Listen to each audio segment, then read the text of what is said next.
السلام علیکم دوستو، کیا حال ہے؟ امید ہے خیر خیریت سے ہوں گے۔ آج جس سبجیکٹ میٹر ریلیٹڈ میں بات کرنے جا رہا ہوں وہ ہے ڈیزولیوشن آف میریج ایکٹ 1939،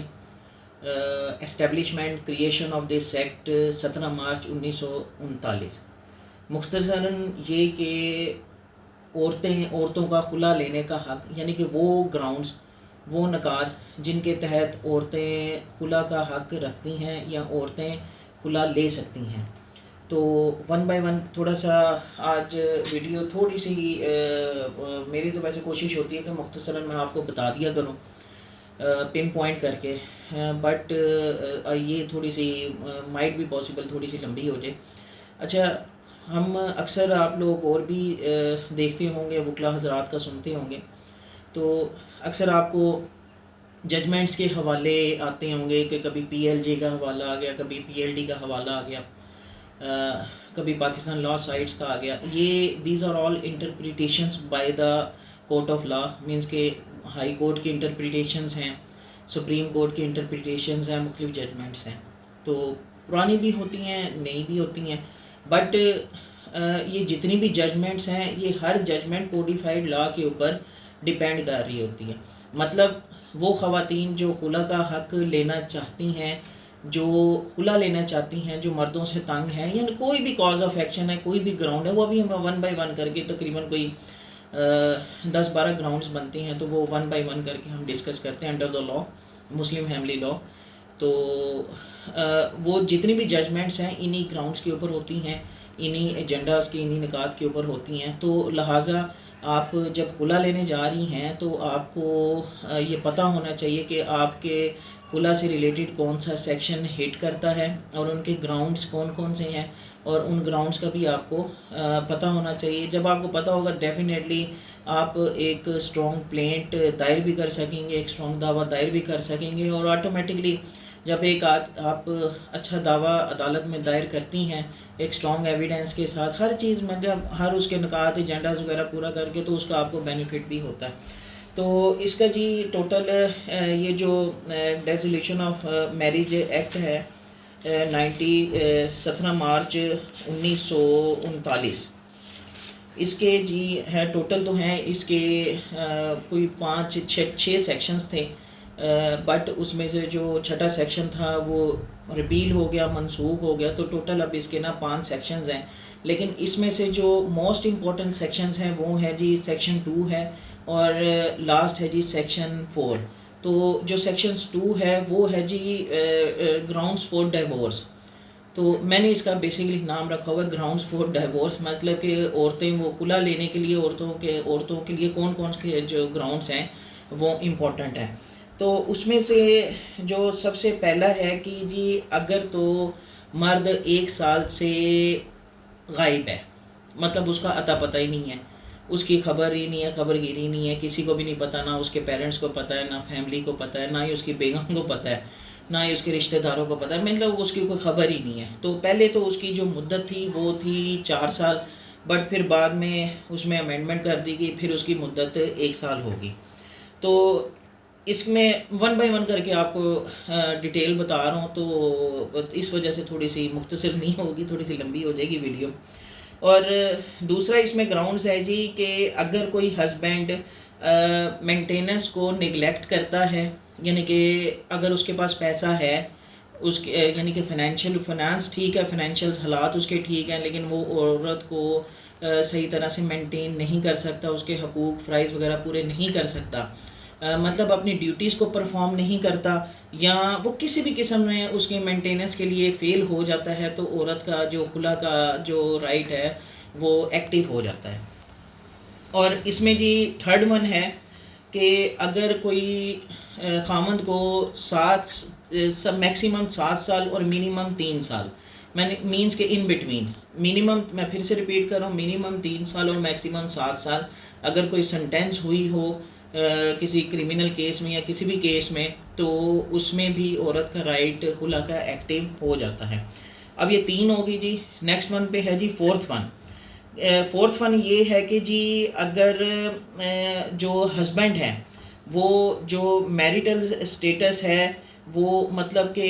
اس کا جو میریٹل سٹیٹس ہے جو انٹر کورس ہوتا ہے، وہ پراپرلی فالو نہیں کر رہا، مطلب کہ عورت کے جو ازدواجی تعلقات ہیں، اردو میں جو ازدواجی تعلقات ہیں انہیں پراپرلی ٹھیک طرح سے پرفارم نہیں کر رہے، تو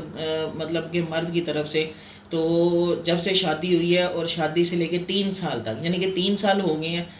مرد جو میریٹل سٹیٹس ہے یعنی کہ سیکشل انٹرکورس ہے وہ پراپرلی پرفارم نہیں کر رہا، تو عورت کا جو خلا کا حق ہے، اس صورت میں بھی عورت کے لیے خلا کا حق ایکٹیو ہو جاتا ہے under the family law ordinance 1939۔ اور اس میں جی نیکسٹ ون ہے جی، اگر تو یہ تو خیر میرے خیال بہت سارے لوگوں کو خواتین کا پتہ ہی ہوگا، اگر تو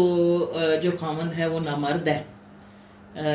اسے انگلش میں امپوٹنٹ کہتے ہیں، نامرد ہے، کھسی ہے، جو بھی آپ یہاں کیا کہتے ہیں وہ پرفارم والے فنکشنز جو ہیں ازدواجی معاملات میں وہ پراپر نہیں ہیں، تو تب بھی جو خلا کا رائٹ ہے وہ ایکٹیو ہو جاتا ہے۔ اچھا جی نیکسٹ ون، یہ بھی امپورٹنٹ ہے، اگر جو ہسبینڈ ہے وہ انسین ہے، لیونیٹک ہے، یا کیا کہتے ہیں اسے مطلب کہ شادی ڈیورنگ شادی پتہ نہیں چل سکا اور سال ہو گیا ہے، 1 سال کے عرصہ ہو گیا ہے شادی کو، تو وہ ابھی تک اس کے جو انسین پن تھا یا لیونیسی تھی وہ ابھی تک ریسٹور نہیں ہوئی، بحال نہیں ہوئی، اور مینس کہ وہ ریشنل نہیں ہوا، اور یہاں تو ایسا مرد جسے کوڑ ہے یا ایسا مرد جو کہ مطلب کنٹیمینیٹڈ ہے، جو پھیلتا ہے، وائرل ہے، تو اس صورت میں بھی جو عورت ہے اس کے لیے خلا کا جو رائٹ ہے وہ ایکٹیو ہو جاتا ہے۔ اچھا جی نیکسٹ ون ہے جی کہ اگر فیملی نے، خاندان نے عورت کی شادی، کیونکہ ہمارے قانون میں جو مرد اور خواتین ہیں، جو لڑکا اور لڑکی ہے، ان کی جو بلوغت کی عمر ہے وہ ہے جی اب 18 سال، تو اگر 18 سال سے پہلے ہی کسی اور لڑکی کی شادی کر دی گئی ہو تو اس صورت میں بھی اس کے لیے خلا کا جو رائٹ ہے وہ ایکٹیو ہو جاتا ہے۔ اچھا پھر نیکسٹ ون ہے جی، اگر کوئی ہیبیچول مطلب کہ عادتاً کوئی ظلم زیادتی کرتا رہتا ہے، مطلب کہ مارتا ہے، پیٹتا ہے، ٹھیک ہے نا، بے معنی تشدد کرتا ہے، اور ہیبیچول ہے، یعنی کہ ڈے بائی ڈے، یعنی کہ وہ with the passage of time وہ مطلب یہ جو تشدد ہے یہ بڑھتا چلتا ہے، ہیبیچولی ہے، ڈیلی بیسس پہ یہ چیز ہے، جسے ہم دوسرے ورڈز میں ڈومیسٹک وائلنس بھی اکثر کہتے ہیں، تو اس کے لیے وومنس پروٹیکشن ایکٹ بھی آج کل گورنمنٹ آف کیا کہتے ہیں پاکستان نے، گورنمنٹ آف پنجاب نے یہ ایکٹ پاس کیا ہے جی، وومن پروٹیکشن ایکٹ، تو وہ جی وہ ہے ڈومیسٹک وائلنس کے حوالے سے وومن پروٹیکشن ایکٹ 2010، پھر اس میں امینڈمنٹ بھی ہیں، اس میں پھر 13 بھی ہے، پھر 24 میں ہے پراپرٹی رائٹ سے ریلیٹڈ 2024 بھی ایک کیا کہتے ہیں پاس کیا ہے، تو جو عورتیں گھریلو وائلنس کا شکار ہیں یا وہ عورتیں جنہیں پراپرٹی میں سے حصہ نہیں ملا، میں سے سسرال والوں کی طرف سے یا اپنے میٹی کی طرف سے، گھر والوں کی طرف سے، تو وہ اس فوسپا میں جا کے کیا کہتے ہیں وہاں پر اپلیکیشن موو کر سکتی ہیں۔ یہ ایک اچھا ادارہ اور اچھا کام کر رہا ہے، تو ان کی سنوائی بھی ہوتی ہے، اور میں ایک رپورٹ کے مطابق انہوں نے ہزاروں کے نمبر آف کیسز انہوں نے سارٹ آؤٹ بھی کیے ہیں۔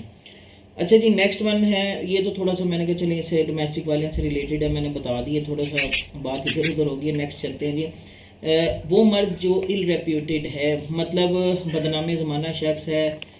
شرابی ہے، کبابی ہے، زانی ہے، اور جوا کھیلتا ہے اور سٹے بازی کرتا ہے اور چور ہے، ڈکیت ہے، اس قسم کا بھی اگر کوئی شخص ہے تو عورتوں کے لیے جو خلا کا رائٹ ہے وہ ایکٹیو ہو جاتا ہے۔ اچھا اس کے بعد ہے جی ایسا مرد جو اپنی بیگم کو، جو اپنی مسز کو، جو اپنی وائف کو امورل لائف کی طرف فورس کرتا ہے، امورل لائف میں ذرا اوپنلی ورڈ یوز کرتا ہوں، مطلب وہ اسے پروسٹیٹیوٹ کا کام کروانے کی کوشش کرتا ہے یا امورل ایکٹیویٹی اور بھی کسی قسم کی امورل ایکٹیویٹی کروانے کی طاق میں رہتا ہے، فورس کرتا ہے، تو اس صورت میں بھی عورتوں کے پاس ایک سالڈ کاز آف ایکشن ہے، ایک سالڈ ایک گراؤنڈ ہے فار خلا۔ اور اس کے بعد ہے جی، اگر کوئی خاوند، کوئی ہسبینڈ عورت کو اس کی پراپرٹی سے زبردستی محروم کرے یا حصہ نہ لینے دے، تو اس کے جو پراپرٹی کے رائٹس ہیں انہیں پراپرلی ایکسرسائز نہ کرنے دیں، تو اس صورت میں بھی عورت کے پاس ایک خلا کا ایک مناسب موقع ہوتا ہے۔ اور اس کے ساتھ ہی آگے ہے جی کہ اگر عورت کو جو ہسبینڈ ہے وہ اپنی وائف کو جو ریلیجیس ہیں، مطلب کہ ریلیجیس ایکٹیویٹیز ہیں، جو عبادت ہے اسے روکے، فورسلی روکے، ٹھیک ہے نا، اس روکنے کے لیے تشدد کرے، تو اس صورت میں بھی عورتوں کے پاس ایک رائٹ موجود ہے۔ اور یہ تو میرے خیال جو اگلا ہے یہ تو میرے خیال عورتوں کو بڑا پسند آنے والا ہے، یعنی کہ ایسا مرد جس کی ایک سے زیادہ خواتین بیگمیں ہیں اور وہ اپنی بیگموں میں ایکویٹیبل رویہ نہیں رکھتا، مینس کہ مساوی رویہ اختیار نہیں کرتا، تو اس صورت میں بھی عورتوں کے پاس ایک ایکٹیو رائٹ موجود ہوتا ہے۔ اور اس میں جو لاسٹ ون ہے جی، اس میں جو میں سیکشن مجھے جو بیسیکلی میں نے اس میں جو سیکشن ڈیل کرنے تھے وہ تھا ایک سیکشن 2،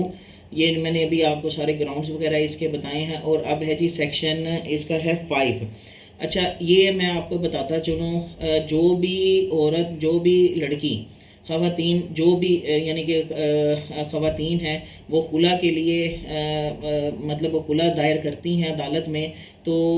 شاید یہ ایک ان کے ذہن میں ہوتا ہے تو اس صورت میں کیا انہیں سامان جہیز ملے گا یا نہیں ملے گا۔ تو میں آپ کو یہ بتاتا چلوں کہ ان کیس آف خلا جو ڈاور کا رائٹ ہے، جو سامان جہیز کا رائٹ ہے، حق مہر کا رائٹ ہے، تو وہ آپ کا ایفیکٹ نہیں ہوتا۔ تو باقی مختصراً یہ کہ میں کیا کہتے ہیں، میرے چینل کو لائک بھی کر دیں، سبسکرائب بھی کر دیں، شیئر بھی کر دیں، اور کمنٹ بھی کر دیا کریں، کیونکہ میں اس طرح کی تھوڑی بہت ریسرچ بھی کر لیتا ہوں آپ لوگوں کے لیے، اپنے لیے بھی، خیر آپ لوگوں کے لیے بھی، اور تاکہ میں یہ آپ لوگوں کے لیے یہ جو چھوٹے موٹے ٹیکنیکل کمپلیکیٹڈ لیگل ایشوز ہیں یہ میں آپ تک شیئر کرتا رہوں، پہنچاتا رہوں۔ بہت بہت شکریہ۔